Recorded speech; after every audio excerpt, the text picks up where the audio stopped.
Meus queridos irmãos e irmãs, a paz do Senhor, eu sou o professor Joseone e neste momento está iniciando o EBD em Síntese. Este programa ele é de inteira responsabilidade do Departamento de Ensino da Superintendência Geral da Igreja Evangélica Assembleia de Deus em Mossoró. Hoje, continuando nossas lições do nosso terceiro trimestre de 2024, esta lição que está aqui, o Deus que governa o mundo e cuida da família. Os ensinamentos divinos no livro de Ruth e Esther para a nossa geração. Hoje, lição de número 12, nossa penúltima lição, que tem como título O Banquete de Esther, Denúncia e Livramento. Essas lições elas vão ser ministradas no dia 22 de setembro de 2024. Nosso textual diz o seguinte: como ribeiros de águas, assim é o coração do rei na mão do Senhor. A tudo quanto quer, o inclina. Provérbios 21:1. Nossa verdade prática diz o seguinte: devemos reconhecer as autoridades humanas, mas não podemos atribuir-lhes o poder acima do que elas têm a um Deus no céu. Nossa leitura bíblica em classe se encontra no livro de Esther, no capítulo 7, versículos do 1 ao 10. Nós não vamos ler para ganharmos tempo, fica a critério do professor em sala de aula, que é uma obrigatoriedade, nós lemos essa leitura. Nossos objetivos da lição. Nosso primeiro bloco é descrever o banquete preparado por Esther e a denúncia proferida por ela. Nosso segundo bloco é remontar o contexto que desdobra a fúria do rei contra a injustiça. E nosso último bloco é refletir a respeito do grande livramento providenciado por Deus. Nossa leitura, nossa palavra-chave é denúncia e livramento, certo? Mas antes de iniciarmos nossa lição, temos muito a falar hoje a respeito dessa lição e o nosso tempo é um pouco curto para isso. Então, nosso textual diz o seguinte, que como ribeiros de águas, assim é o coração do rei. Este versículo de Provérbios quer dizer o quê? Ele sugere que o coração do rei, ou seja, sua vontade, suas decisões, estão sob o controle de Deus. Aí ele usa aqui a metáfora dos ribeiros de águas, implica que, assim como as correntes de águas podem ser redirecionadas, Deus também tem a capacidade de direcionar pensamentos e ações para todos os líderes, né? Então, essas decisões aparentemente autônomas dos governantes estão de fato sob a influência divina, né? Então, tudo que fazemos ou pensamos, Deus, Ele é todo poderoso e de todas as coisas. Já na nossa verdade prática, diz que nós devemos reconhecer as autoridades humanas. Lá em Romanos capítulo 13, versículo 1, Paulo atribuindo as autoridades, ele diz: toda alma esteja sujeito à autoridade ou potestades superiores. 1 Pedro capítulo 2, versículos do 13 ao 14, ele diz: sujeitavos, pois, a toda ordenança humana, por amor do Senhor. Lá em Provérbios ainda, capítulo 8, versículos 15 e 16, por mim reinem os reis, os príncipes ordenem a justiça, mas tudo vem do Senhor. Lembrando que lá em Atos também, 5:29, diz que devemos obedecer a Deus, às autoridades, mas importa obedecer mais a Deus do que aos homens, certo? Nossa introdução deixa bem claro que na lição anterior, certo, vimos que Deus agiu de uma maneira para mudar um cenário, né, entre Mardoqueu honrado e Amã foi humilhado. A gente vimos isso, que Amã ele queria aquelas honrarias do rei. E a rainha Esther vai contar nessa narrativa que preparou um banquete e convidou o rei Assuero e Amã, né? E neste banquete a rainha ia revelar o seu plano ali maligno, né, de Amã. E posteriormente o rei ficaria furioso com toda a estratagema do Agagita, né? Então ela vai mostrar este cenário de um Deus poderoso que cuida do seu povo. Nosso primeiro ponto, nosso primeiro bloco é o banquete e a denúncia. O texto diz aqui, a estabilidade de Amã. Sabemos que Amã ele era um homem muito egocêntrico, muito egoísta, muito soberbo. O dia foi terrível para ele, né? A gente vimos na lição anterior que cedo de manhã ele já estava na porta do rei para condenar Mardoqueu, para antecipar o seu plano. E além do mais, ele pediu, quando o rei teve leu aquele livro das crônicas, o livro das memórias, e viu que Mardoqueu não tinha sido honrado. E toda a honraria foi para Mardoqueu e ele se enfureceu, se encheu de fúria. Sabemos que Mardoqueu era um personagem do livro de Esté, um homem, um oficial de alta posição do Império Persa. Abaixo do rei não tinha mais ninguém, somente Amã. E essa estabilidade dele pode ser analisada especialmente em alguns termos: seu orgulho, seu ego inflamado e as reações exageradas de cada situação, né?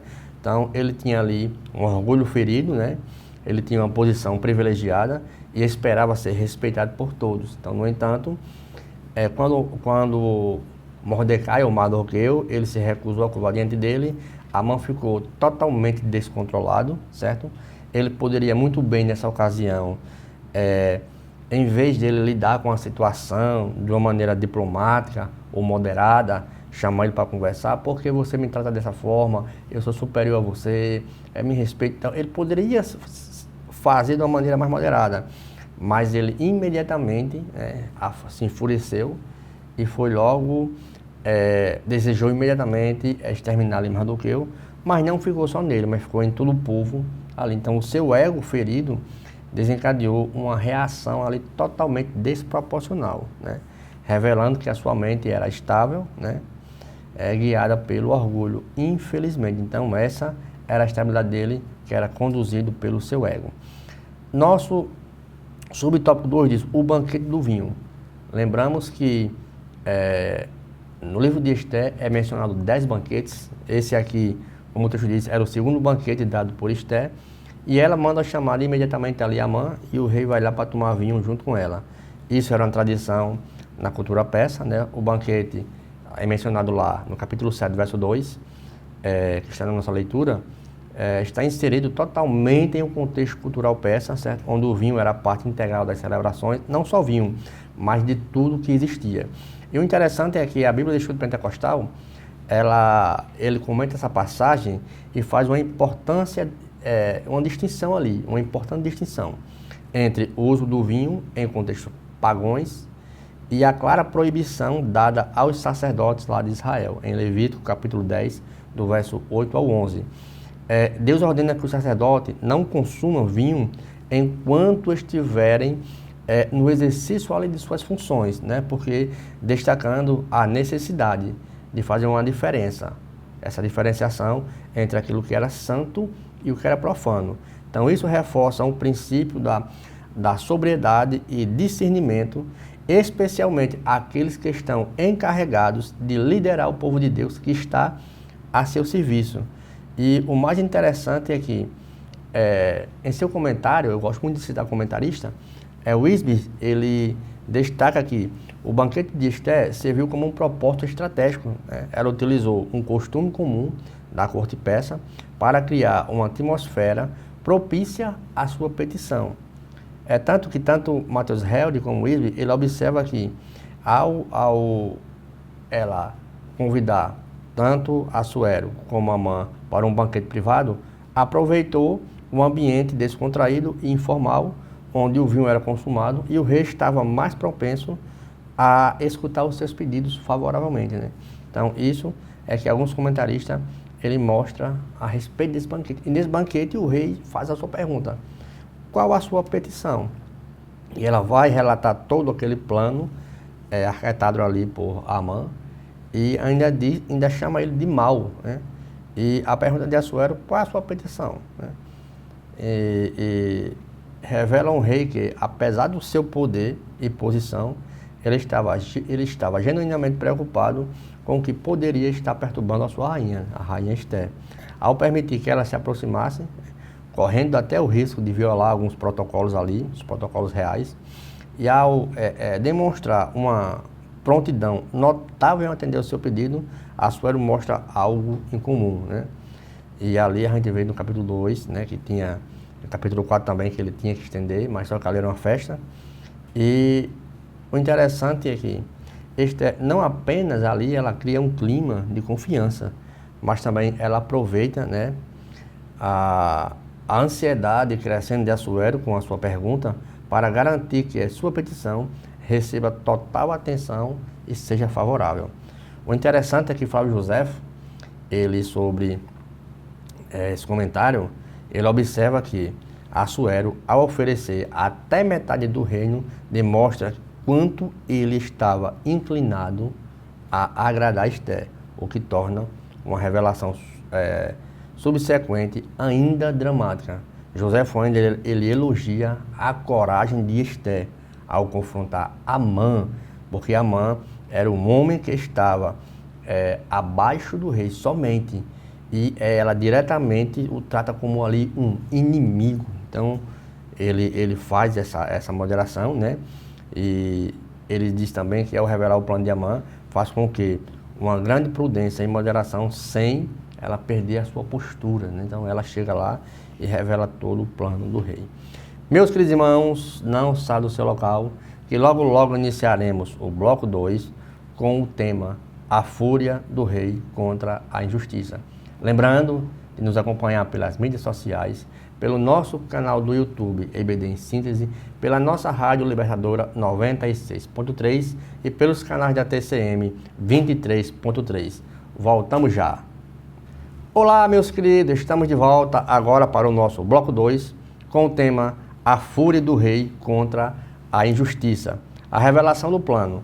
Lembrando que ali Esther, ela detalhou ao rei o que havia acontecido, né? Então, a revelação do plano de Esther diante de Assuero, relatada no capítulo 7, versículo 4, é um dos momentos mais dramáticos do livro. Imagine ela estar ali e expor todo aquele plano orquestrado ali por Amã, e Esther não apenas revela sua identidade como judia, né? Mas também ela sublinha a gravidade de uma conspiração, ou da conspiração, a aniquilação total do seu povo. Em diversos comentários bíblicos, Flávio Josefo, Wisby, John Hill, John Carter, eles oferecem valiosíssimos momentos cruciais deste drama. Flávio Josefo, em suas obras, destaca que a coragem de Esther, ao falar diretamente com o rei sobre a ameaça que pairava sobre ela e seu povo, mostrou que a rainha, mesmo diante disso, ela agiu com classe, prudência.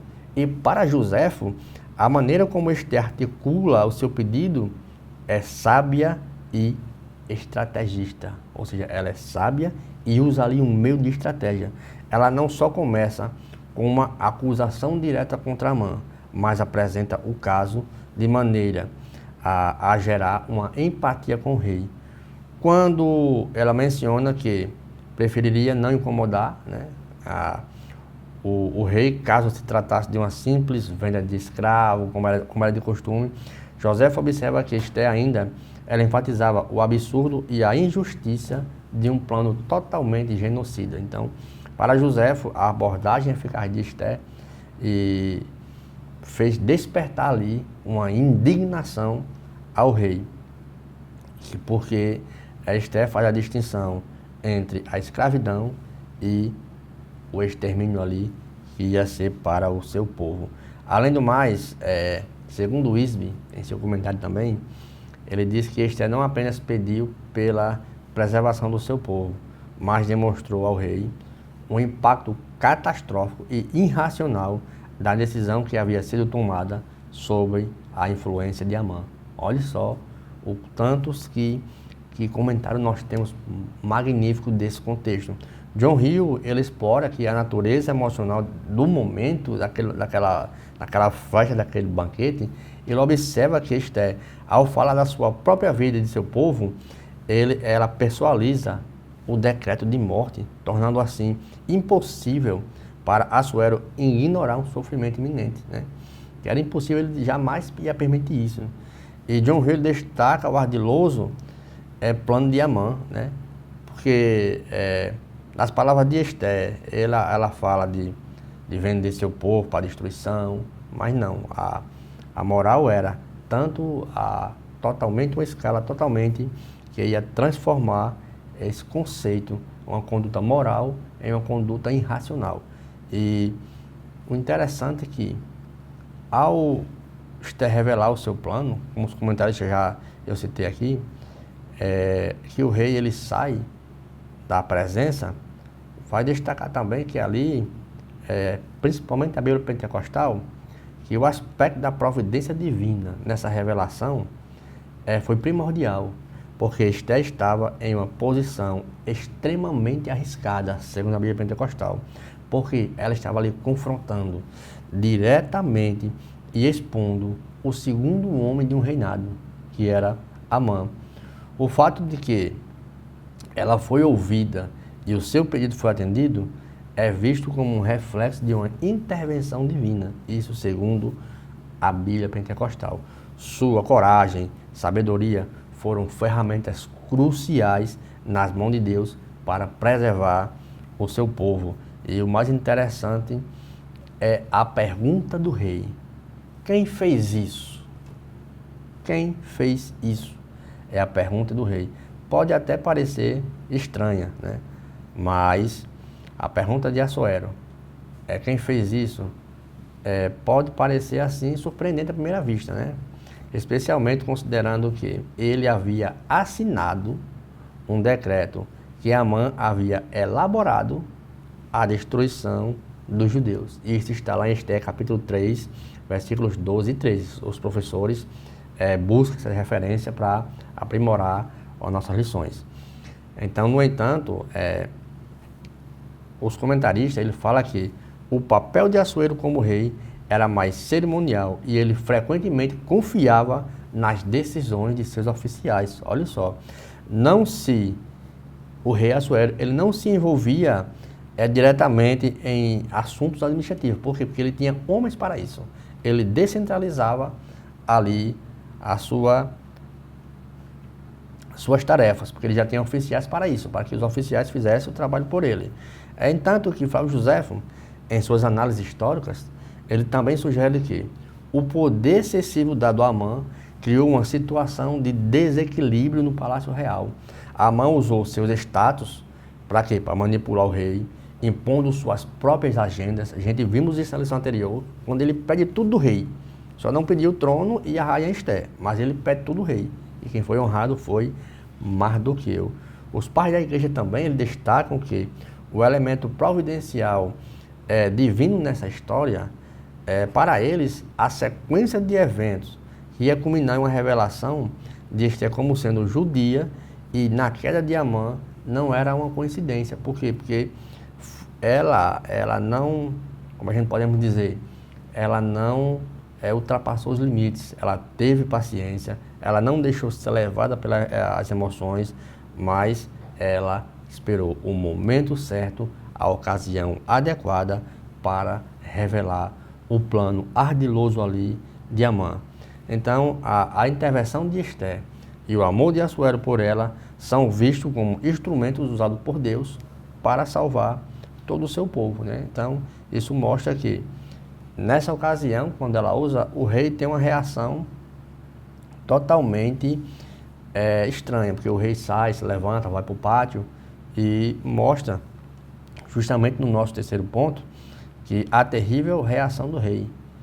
E o rei, ele não imaginava que um homem, o opressor, um inimigo, um mau Amã, que Esther usa essas palavras.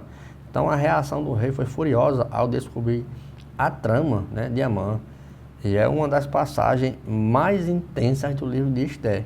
Porque ao ouvir as palavras de sua rainha, ao perceber que Amã, seu conselheiro de confiança, era um orquestrador de um plano totalmente maligno que visava a destruição de todo o povo judeu, o mesmo povo da sua amada esposa. O escritor Flávio Josefo, ele descreve como sendo subitamente confrontado com a extensão de seu erro, né? Para Josefo ali, o afastamento do rei para o jardim do palácio não era apenas para lidar com sua raiva, mas também um momento para refletir sobre a gravidade da situação, porque o decreto foi assinado por ele. Ele deu carta branca para Amã fazer o que havia feito, né? Então ele percebe que havia sido manipulado por Amã, né, as suas consequências. E o Isbe destaca que a sabedoria de Esther era nomear Amã diretamente como seu inimigo, e ele foi nomeado, né? E o interessante é que na Bíblia Pentecostal também comenta que a reação de Assuero pode ser vista como um reflexo de uma providência divina que estando guiado em eventos para a própria queda de Amã. O que começou com um plano diabólico termina contra o povo de Deus, né? E uma situação ali onde o homem ia orquestrar o mal e o povo de Deus sai livre dessa situação. E o interessante é que, você dá um comentário aqui de Spurgeon, em suas meditações sobre Esther, Spurgeon ele elogia a coragem da rainha em confrontar Amã, destacando que sua confiança em Deus estava somente em Deus e não na força do homem. Ele também observa que Assuero, ao ver Amã prostrado diante de Esther, interpretou a cena de forma errada, o que acelerou a queda do vilão, que como temos como Amã. Para Spurgeon, esse momento é um exemplo como Deus pode intervir diretamente nas situações de opressões para garantir que a justiça seja feita. Olha só, irmãos, quanto temos de comentário magnífico para esta lição. Meus queridos irmãos, não saia do seu local, que logo logo iniciaremos o bloco 3 com o tema O Grande Livramento. Lembrando de nos acompanhar pelas mídias sociais, pelo nosso canal do YouTube EBD em Síntese, pela nossa Rádio Libertadora 96.3 e pelos canais da TCM 23.3. Voltamos já. Meus queridos irmãos e irmãs, estamos de volta agora para o nosso final, nosso bloco 3. Só temos 2 subtópicos, será mais rápido, e tem como título A História da Forca Chegou ao Palácio. Veja só, vemos que a reação física do rei, né, e os seus servos ali entender essa decretada ali do plano.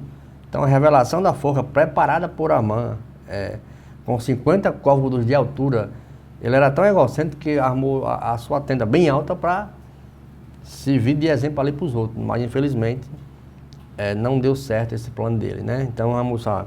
Então a altura era 22 metros de altura da forca, né? Isso, vários comentaristas eles oferecem justamente essa interpretação, que a forca preparada por Amã para Mordecai e a subsequência da condenação de Amã são momentos chaves que demonstram a reviravolta de uma dramática narrativa. Eles não percebiam isso, nós percebemos hoje. E a altura da forca era impressionante para aquele povo, a altura que ela era destacada. Então, Matheus Herr, ele destaca aqui, a rapidez com que a forca chega ao conhecimento do rei é um reflexo da justiça divina. Então, ali mostra que, para Herr, o relato enfatiza que o princípio de que nada fica oculto diante de Deus. Porque ali chegou mensageiros para indicar a tamanha façanha do rei. Porque um dos eunucos, Arbone, ele foi um que sabia até o tamanho, 50 côvados de altura, dá 22 metros. E foi lá dizer, olha, ele já preparou uma forca para Mordecai. E isso mostra que um plano já está totalmente arquitetado, como nós vimos já no decorrer da lição. Spurgeon, ele observa que a grande altura da forca indica o quão profundamente Amã desejava destruir Mardoqueu e elevar-se em poder. Isso poderia até servir de exemplo para muitos que fazem algo dessa forma. Eles colocam para servir exemplos para os outros, para que os outros não venham fazer a mesma façanha. Então Spurgeon, ele vê ali um paralelismo com o orgulho que precede a queda. Então ele diz que todo orgulho precede a queda, e nós sabemos disso. E o pastor Adam Clarke, ele também comenta que a prontidão do servo do rei em agir contra o destino de Amã já foi selado ali. Olha, ele já fez ali a forcazinha para o rapaz. O rapaz já está ali pronto para analisar.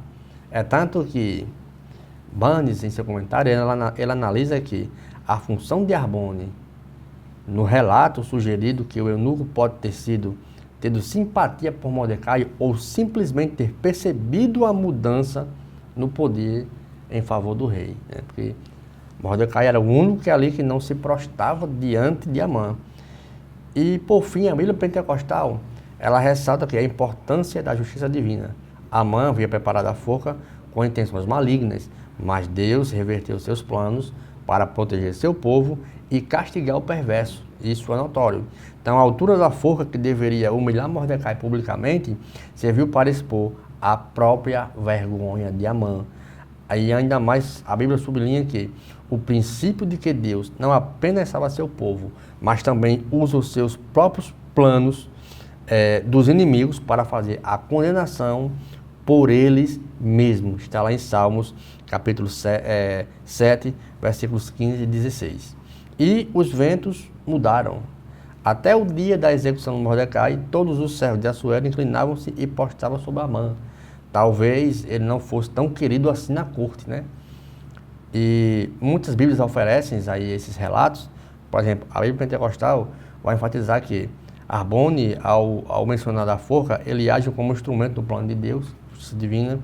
A Bíblia de Estudo NVI observa que a ação de Arbone é um reflexo da dinâmica de um poder da corte persa, né? O que eles preparavam, que os servos antes de se submetiam a Amã, e rapidamente eles agora mudam o cenário e percebem logo ali a sua queda. E a sua esposa falou, no capítulo 6, olha, você for com esse povo aí, você vai perder. Esse povo é um povo que sempre deixou de ser povo, foi perseguido, mas o povo sempre permaneceu de pé.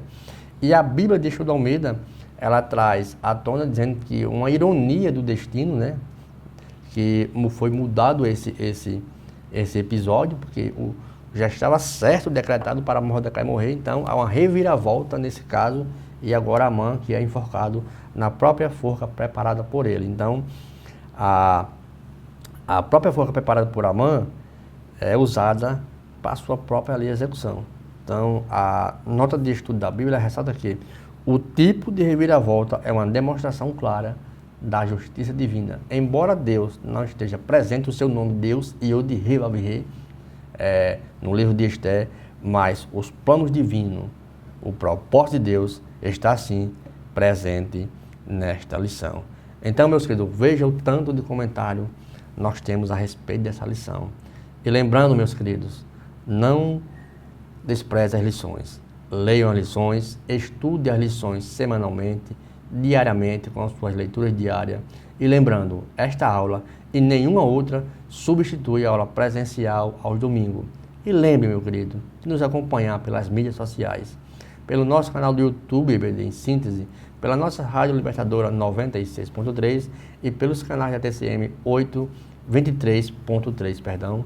E lembrando, todo domingo é fundamental esta aula presencial. Obrigado, fique com Deus e a paz do nosso Senhor e Salvador Jesus Cristo de Nazaré. Obrigado.